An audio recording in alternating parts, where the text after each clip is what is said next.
Before we begin, I want you to picture a single spark.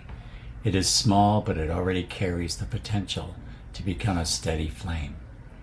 The flame is not created by criticizing the spark. It grows when the conditions support what is already possible: attention, air, fuel, protection, and repetition. The same is true of you. This week is not about repairing a broken person. It is about removing interference, hearing what has been shaping your results, and creating conditions in which a stronger signal can become natural. The possibility is already present. Our job is to listen for what has been covering it. Hello and welcome to day 1 of 5-day frequency sound check. I'm Paul Goulart and I'm glad you're here. Over the next 5 days, I'm going to ask you to listen differently. We're going to pay attention to the thoughts we repeat, the words we use, the tone underneath those words, the feelings those sounds create, and the actions that follow. Now, this isn't a test of whether you are positive enough. It's not an invitation to criticize yourself for having an uncomfortable thought or a difficult reaction. It's a sound check, a frequency sound check. Now, when a sound engineer checks a room, they don't get angry at the microphone for producing feedback. They listen. They locate the source. They adjust the system. That's how I want you to approach yourself this week, with honesty, curiosity, and respect. Before we begin, take one slow breath in and let it out a little more slowly than you took it in. Let your shoulders drop. Put both feet on the floor if that's comfortable. Give yourself permission to be fully present. Today's word is listen. Exactly what is a frequency sound check? Every result has a story around it. It also has a frequency beneath it. By frequency, I mean the repeated combination of thought, language, tone, feeling, expectation, and action that you bring to a situation. It is the signal you practice so often that it can begin to feel natural, even when it is not producing what you want. Think about a radio. If it's tuned slightly away from the station, you may still hear the music, but it comes with static. Turning up the volume does not remove the static. You have to adjust the tuning.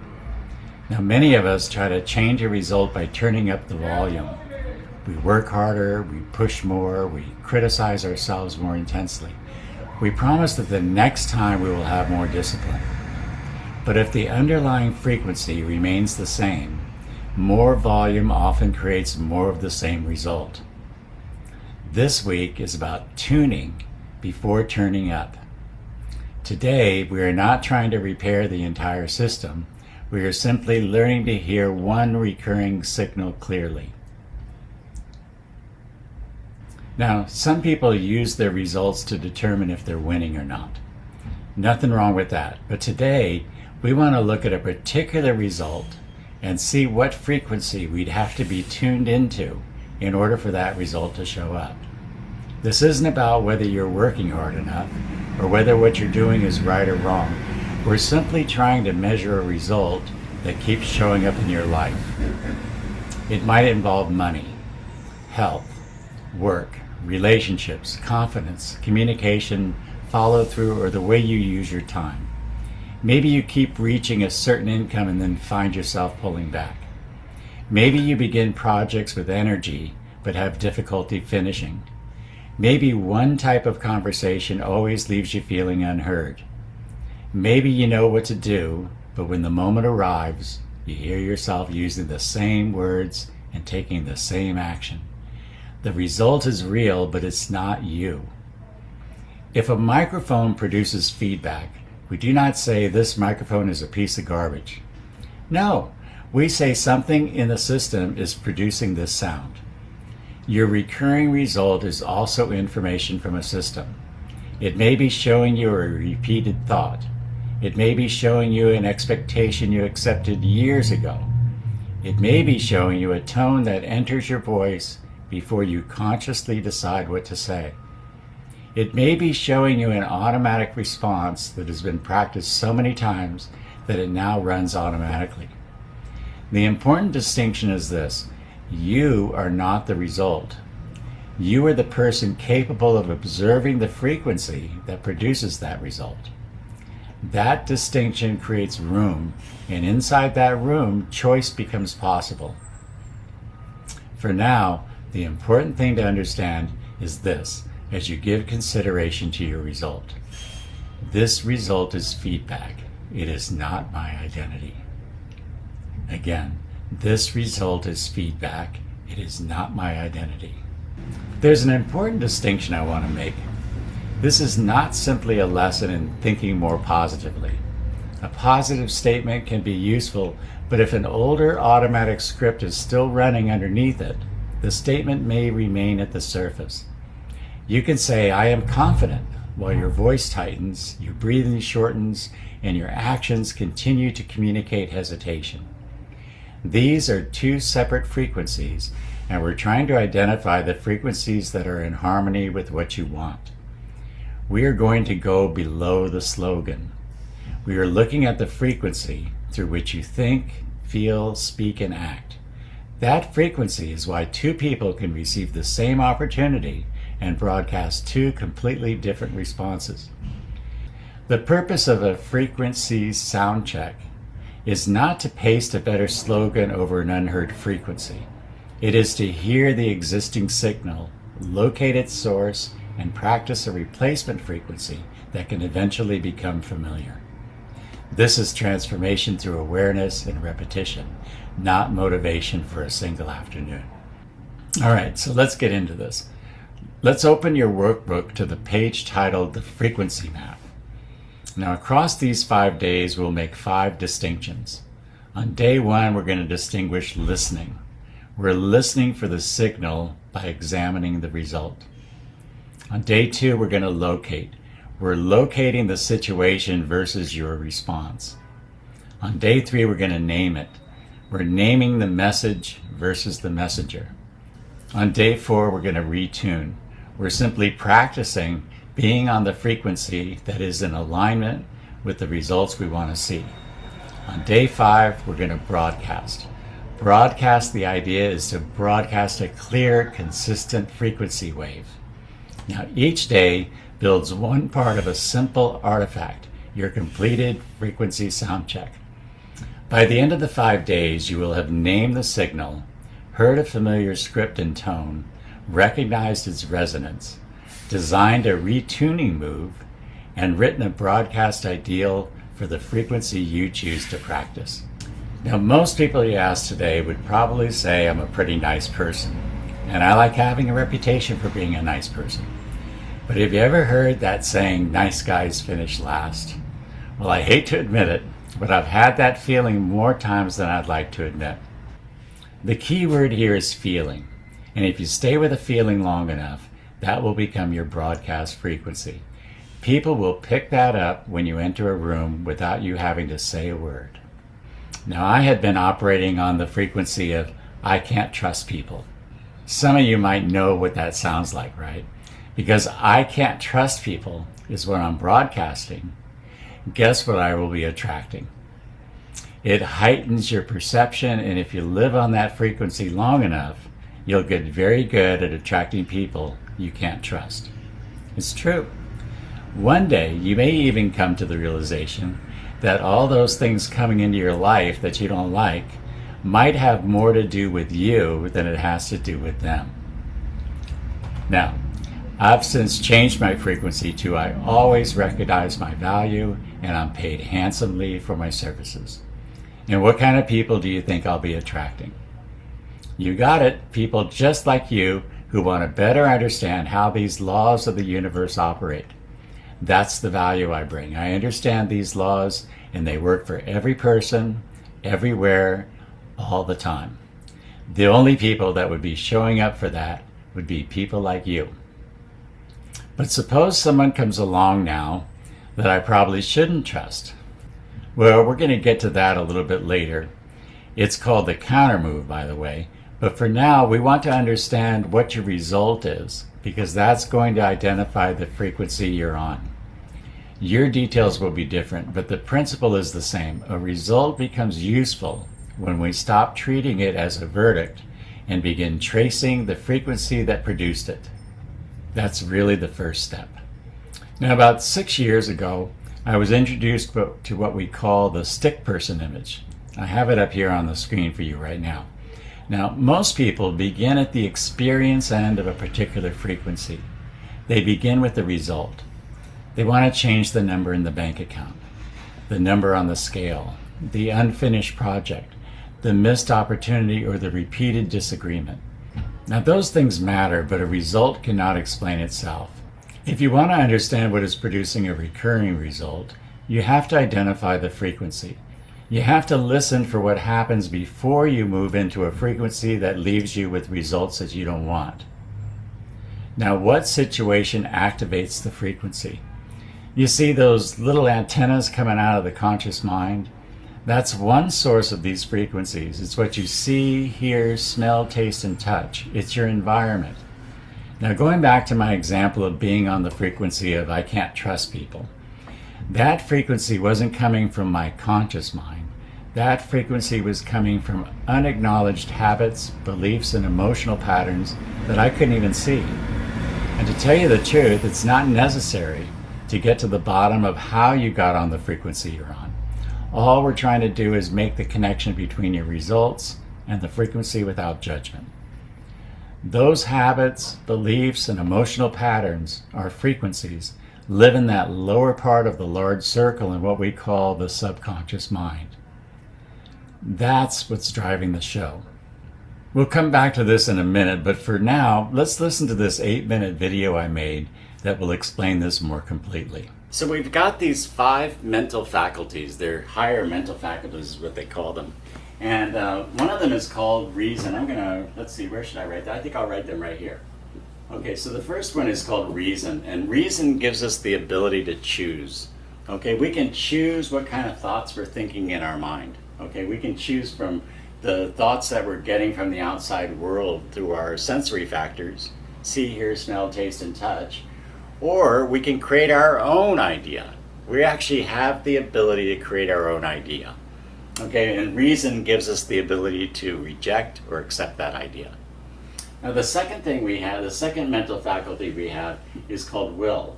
And will gives us the ability to focus on one image in our mind to the exclusion of all others. So you've met those people that seem to have a one-track mind. They're always thinking about one thing. Okay, well, they're using their will to do that. Okay, and another one of the mental factors is called memory. Now, we can all go back and remember things from school when we were little, and we can remember our parents and our grandparents if they're gone. We can remember things they've said to us. And this very interesting thing about the memory is you can also take a memory in the future and bring it to the present. Oh, yes, you can.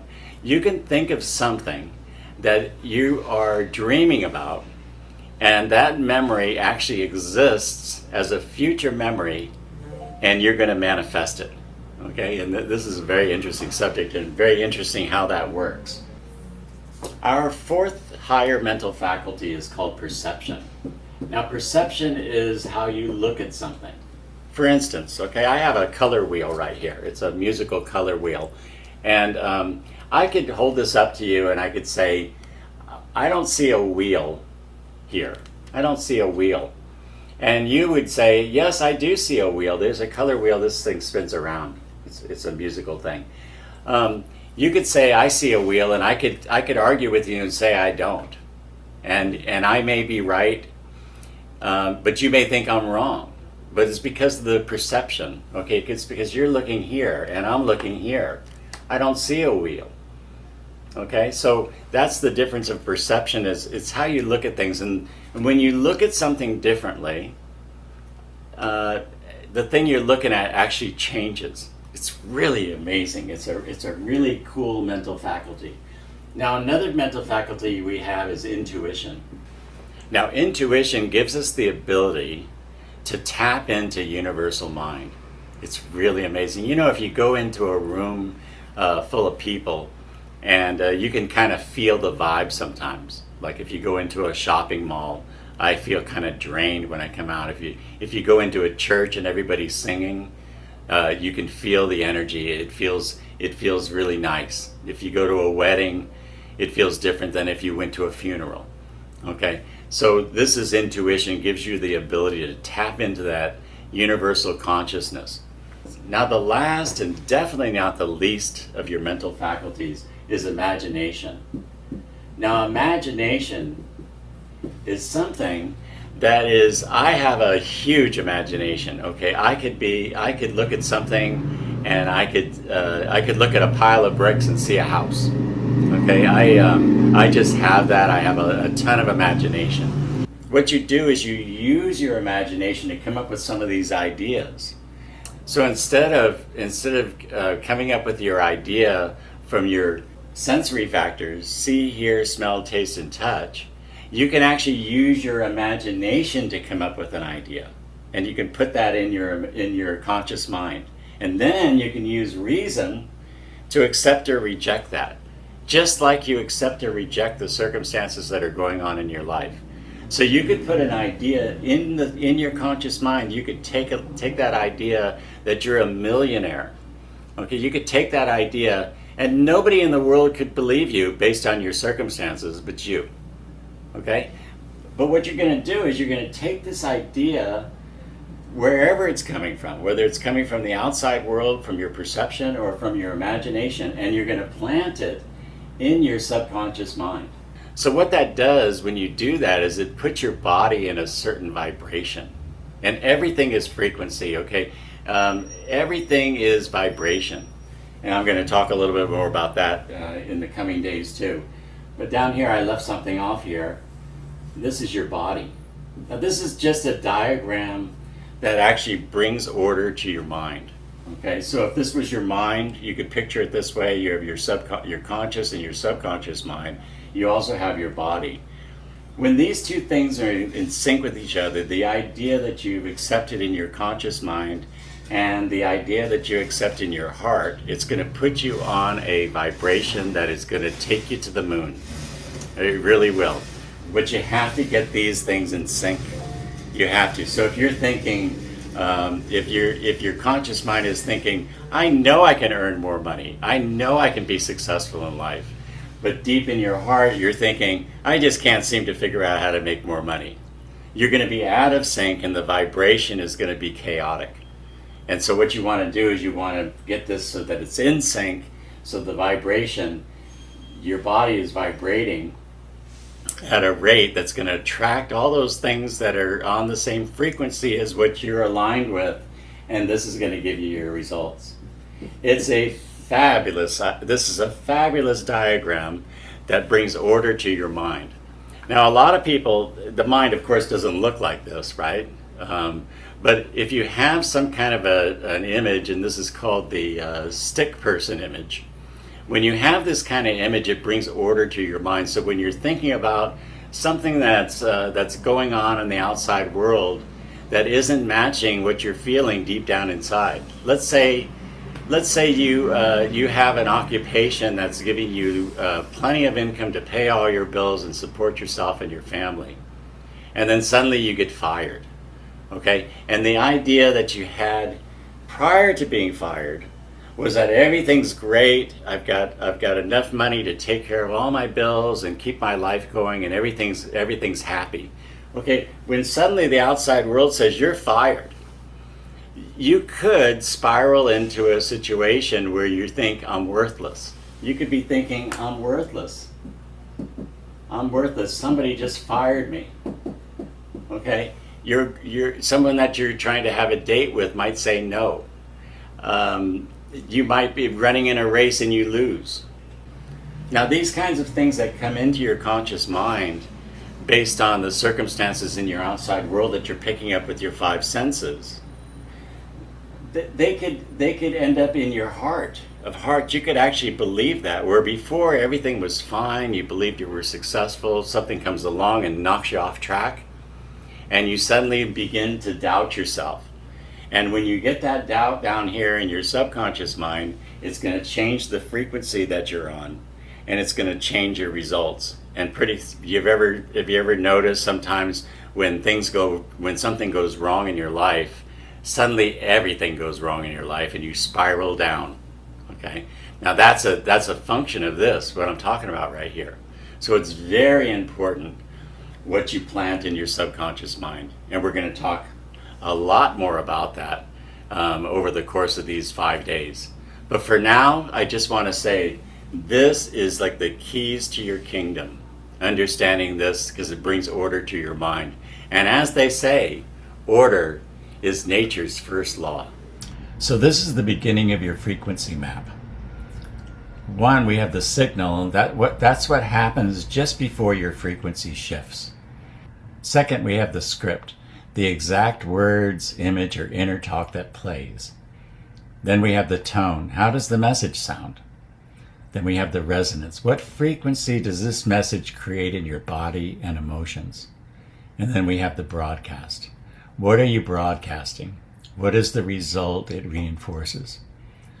We'll work with the entire map this week. Today, your job is only to choose one recurring result that you're tired of having and begin hearing its signal. Now, while examining your results and the frequency associated with them, it's important to leave judgment out of the equation. You see, there are responses in your life that once required thought, but now happen with very little conscious effort. You do not have to relearn how to tie your shoes every morning. You do not study the position of every key before typing a familiar word. Repetition makes a response faster and more automatic. The same thing can happen with an inner frequency, a defensive tone, a delayed decision, or a way of shrinking when an opportunity appears. An automatic frequency does not prove that something is wrong with your character, but it does explain why you're getting the same results over and over again. I think you'd agree that it proves that something has been practiced, and what has been practiced can be observed, interrupted, and replaced through new practice. This is why judgment is not useful here. Judgment creates noise. Observation gives us information. Instead of saying, "Why do I always do this? What is wrong with me?" Try saying, "That response arrived quickly. I wonder what signal activated it." That question turns criticism into curiosity.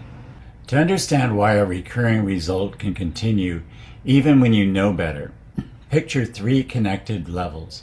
At the first level is your conscious mind. This is where you can choose, imagine, compare, evaluate, and accept or reject an idea. At the second level is your automatic mind, the storehouse of practiced beliefs, emotional associations, and habitual responses. This level does not pause to debate every familiar instruction. It tends to express what has been impressed through repetition and emotional experience. At the third level is the body and behavior. Now, the body expresses the frequency through posture, breathing, tone, movement, action, and ultimately produces a result. Now, this helps explain the knowing-doing gap. Consciously, you may know that you should make the call, state the price, have the conversation, begin the project, or care for your body. But when the signal appears, the practiced program can move faster than the conscious intention. The answer is not to condemn the automatic level. The answer is to give the conscious mind a clearer place to intervene and then practice a new response until it becomes automatic. Your essential creative capacity has not been destroyed by conditioning. The frequency may obscure it, but it does not define the limit of what you can become. Between the signal and the broadcast, there is a moment, sometimes only a fraction of a second, in which awareness can create choice. This week, we are learning to recognize and expand that moment. Now, I'd like to have you meet my AI assistant, Rosie, who will be walking you through a guided listening exercise. Take it away, Rosie. Hi, this is Rosie, Paul's AI assistant. I will be leading this meditation for you. If it feels comfortable, close your eyes. Otherwise, soften your gaze. Bring to mind one recent moment when the recurring result appeared. Do not choose the most dramatic example. Choose an ordinary moment that represents the frequency clearly. Where were you in that specific moment?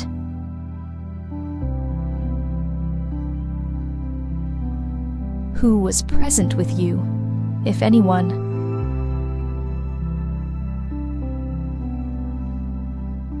What exactly had just happened right then? Now listen for the first sentence that appeared in your mind. Do not improve it. Do not make it sound wise. Hear the actual sentence. Was it something like, "Here we go again. I'm not ready. They won't understand. I'll deal with it later. I always have to do everything." Or was it something else? Something completely different?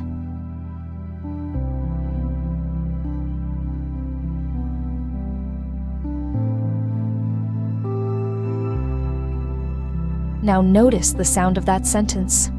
Was it rushed, flat, sharp, small, tired, defensive, resigned, demanding?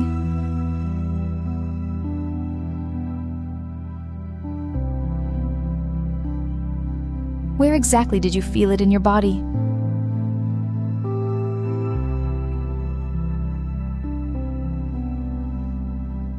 And what did you do next after that happened?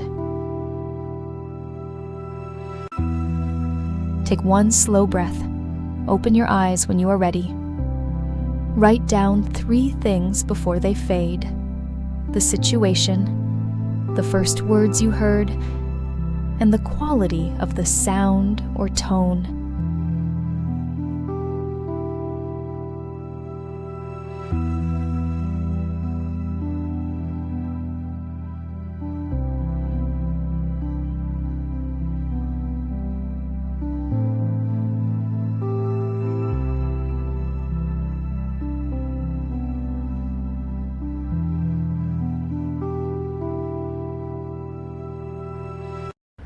Okay, that was great. Thank you, Rosie.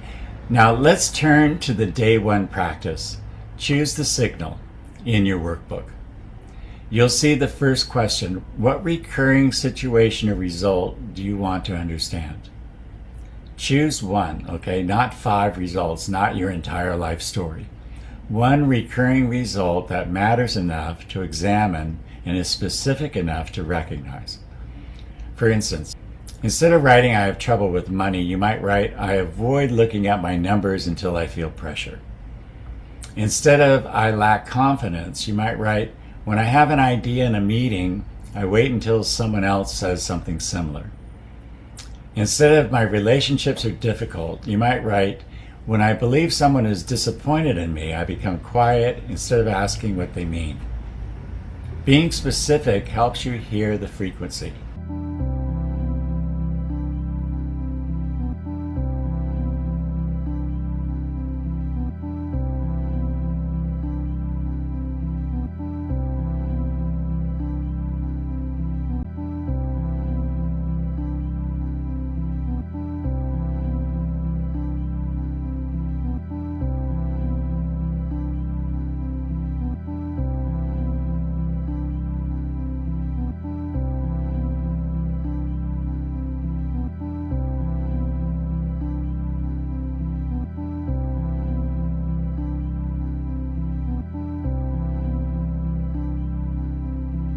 When it happens, what do you usually hear yourself say, aloud or silently?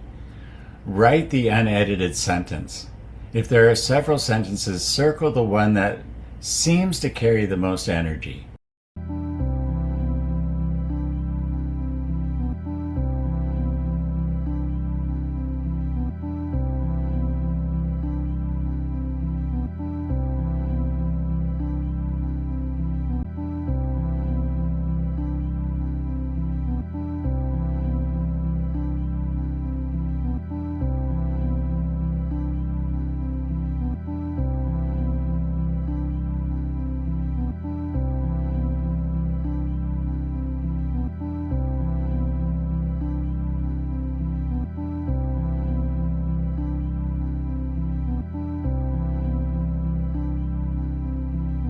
If this frequency had a sound, rhythm, volume, or musical quality, How would you describe it? Remember, there is no correct answer. So you might write low and heavy, fast and scattered, sharp and defensive, quiet but persistent, like static, like an alarm, like the same chorus repeating. Use language that helps you recognize the frequency when it appears again.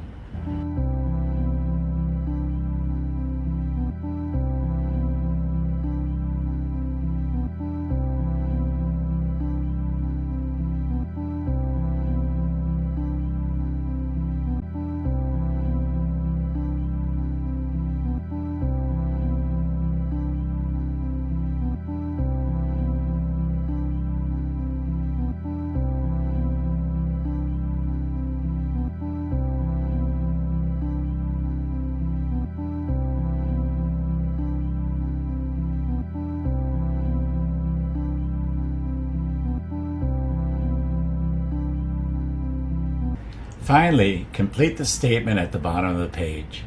I selected one recurring situation to carry through the 5 days. Check the box when you have truly selected one. All right, so what you wrote today may look simple, but it's not small. An automatic frequency has power when it passes unnoticed. The moment you begin to hear it, you are no longer completely inside it. You have become the listener. Today we separated 3 things that often get blurred together: the result, the frequency producing the result, and the person observing the frequency. The result is feedback. The frequency is practiced frequency. And you are the listener who can learn to choose a different broadcast. Listen, don't rush ahead today, and don't try to force a new thought every time an old one appears. Day 1 is about accurate listening. If you try to retune before you hear the signal, you may adjust the wrong thing.